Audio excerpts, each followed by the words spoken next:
Top 1% designer আর average ডিজাইনারের মধ্যে পার্থক্য কোথায় জানেন? টপ 1% ডিজাইনার ক্লায়েন্ট কন্ট্রোল করে আর অ্যাভারেজ ডিজাইনার শুধুমাত্র ডিজাইন করে।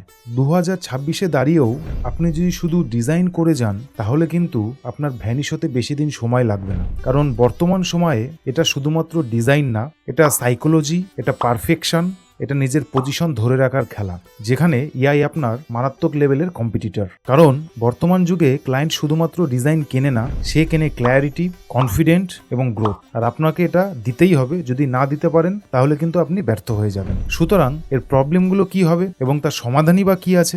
স্কিল 1, নিজেকে পারফেক্টভাবে প্রেজেন্ট করা। মনে রাখবেন, ক্লায়েন্ট ডিজাইনের থেকে সেই লোকের উপর বেশি ট্রাস্ট করে যে তার নিজের কাজ নিয়ে অনেক বেশি কনফিডেন্ট এবং ক্লায়েন্টকে বোঝাতে সক্ষম হয় যে সে তার বিজনেসকে আরও কনফিডেন্টলি হ্যান্ডেল করবে। সুতরাং ডিজাইন ভালো হওয়ার পাশাপাশি আপনাকে গুড প্রেজেন্টেবলও কিন্তু থাকতে হবে ক্লায়েন্টের সামনে। আপনি যদি র্যান্ডাম ক্যাজুয়াল বিহেভ করেন তাহলে ক্লায়েন্ট কিন্তু আপনার কথায় আর কাজ দেবে না। সুতরাং শুধুমাত্র ডিজাইন করার প্রপোজাল দেবেন না, আপনি প্রপোজাল দেবেন প্ল্যান, এক্সিকিউশন এবং ফিউচার। সুতরাং ক্লায়েন্টের ট্রাস্ট বাড়বে। Skill 2, strategic questioning. অ্যাভারেজ ডিজাইনাররা আছেন যারা শুধুমাত্র ক্লায়েন্টের কথায় হ্যাঁ হ্যাঁ করে যায়, মানে ক্লায়েন্ট যা বলে সে তার বিপরীতে শুধু মাথা নাড়িয়ে যায়। এটা করা যাবে না। যারা টপ লেভেলের ডিজাইনার হয় তারা ক্লায়েন্টকে কোশ্চেন করে, তার বিজনেসের সম্পর্কে জানতে চায়, তার থেকে ফুল ক্লিয়ার ব্রিফ নেয়, যাতে ভবিষ্যতে ডিজাইন করার সময় তার কোনো সমস্যা না হয়।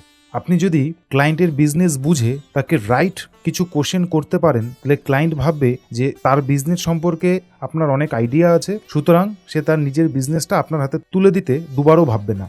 স্কিল 3, নিজের ভ্যালু অবশ্যই বাড়াবেন। কখনোই লো প্রাইসে কাজ করবেন না। হ্যাঁ, তার জন্য অবশ্যই আপনাকে হাই কোয়ালিটি ডিজাইনার হতে হবে, কিন্তু কখনোই 50,000-এর ডিজাইনটা 5,000-এ করে দেবেন না। নিজের ভ্যালুকে হাই করুন, নিজের ক্রিয়েটিভিটিকে বাড়ান, এবং সব থেকে বড় কথা, আমাদের ডিজাইনারদের যে কমিউনিটি আছে, যদি আপনি হঠাৎ করে লো প্রাইসে কাজ করে দেন তাহলে ক্লায়েন্টের মাথাও এটা সেট হয়ে যাবে যে আমি তো কম পয়সায় ডিজাইন পেয়ে যাচ্ছি, আমি কেন বেশি টাকা দেবো। সুতরাং এটা ডিজাইন কমিউনিটির জন্য খারাপ। সুতরাং নিজের ভ্যালু বানান, পোর্টফোলিও স্ট্রং করুন, লো প্রাইসে কাজ করবেন না, এটা আপনাকে মাথায় রাখতেই হবে। Skill 4, silent authority. ডেসপারেট ডিজাইনাররা কথা বেশি বলে, কাজ কম করে, এটা করা যাবে না। আর যারা টপ লেভেলের ডিজাইনাররা হয় তারা কম কথা বলে, কাজ বেশি করে। আপনি ক্লায়েন্টের সাথে ইন্টারাক্ট করবেন ঠিকই, কিন্তু কখনোই বেশি কথা বলে ফেলবেন না। মেন পয়েন্টগুলো ক্লায়েন্টের থেকে জানুন, তার মেন টপিকগুলো ক্লায়েন্টের কাছে হাইলাইট করুন এবং সেই প্রবলেমগুলোর সমাধান দিন। শর্টে কাজ ছাড়ুন, ডাইরেক্ট মেন পয়েন্টে যান, তাহলেই ক্লায়েন্টের মনের কাছাকাছি তাড়াতাড়ি পৌঁছতে পারবেন। স্কিল 5, মনে রাখবেন,